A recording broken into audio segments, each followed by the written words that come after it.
Hello மக்களே, எல்லோருக்கும் வணக்கம். நாம் இன்றைக்கி பார்க்க போகிற ரெசிபி நல்ல ஹெல்த்தியான ஃபுட்டு தான் பார்க்க போகிறோம். மில்லட் வகையில் சாமை அரிசி உப்புமா வாங்க எப்படி செய்கிறதுன்னு பார்க்கலாம்.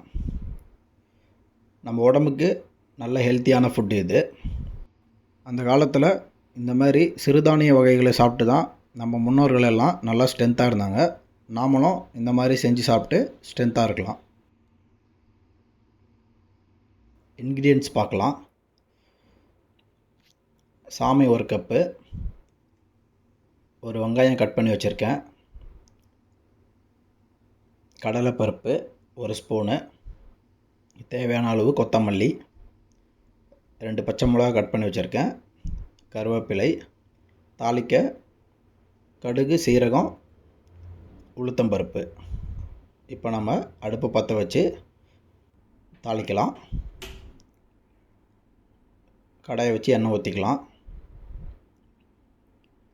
தாளிக்க கடுகு, சீரகம், உளுத்தம்பருப்பு போட்டுக்கலாம். கடலைப்பருப்பு போட்டுக்கலாம். நல்லா கோல்டன் ப்ரௌனிஷாக வறுத்துக்கலாம். பச்சை மிளகா போட்டுக்கலாம். ஒரு வெங்காயம் போட்டுக்கலாம். நல்லா வதக்கிக்கலாம். கருவேப்பிலை ஆட் பண்ணிக்கலாம். அதையும் நல்லா வதக்கிக்கலாம். இந்த உப்புமாவுக்கு தேவையான உப்பு போட்டுக்கலாம். ஒரு கப்பு சாமை அரிசிக்கு 4 கப்பு தண்ணி ஊற்றிக்கலாம். நீங்களும் இதே ஃபாலோ பண்ணுங்கள். அப்போ தான் கரெக்டாக உப்புமா தண்ணியெல்லாம் வற்றி கரெக்டாக வரும். மூடி போட்டு நல்லா வேக வச்சுக்கலாம்.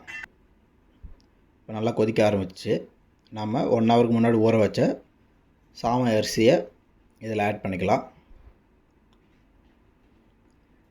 ஆட் பண்ணி ஒரு 15 மினிட்ஸ் நல்லா கொதிக்க விடணும். மூடி போட்டு 15 மினிட்ஸ் ஆயிடுச்சு. எடுத்து பார்க்கலாம். உப்புமா நல்லா வெந்திருக்கு. இப்போ கிளறி பார்க்கலாம். தண்ணியெல்லாம் வத்திருச்சு. நீங்களும் உங்கள் வீட்டில் செஞ்சு சாப்பிட்டு சந்தோஷமாக இருங்க.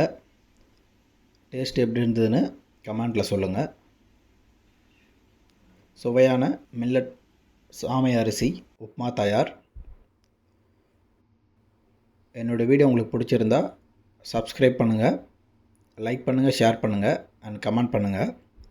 மறக்காமல் நோட்டிஃபிகேஷன் பெல் பட்டனை கிளிக் பண்ணுங்கள். அப்போ தான் என்னோடய வீடியோ உங்களுக்கு உடனே வரும். தேங்க்யூ ஃபார் வாட்சிங்.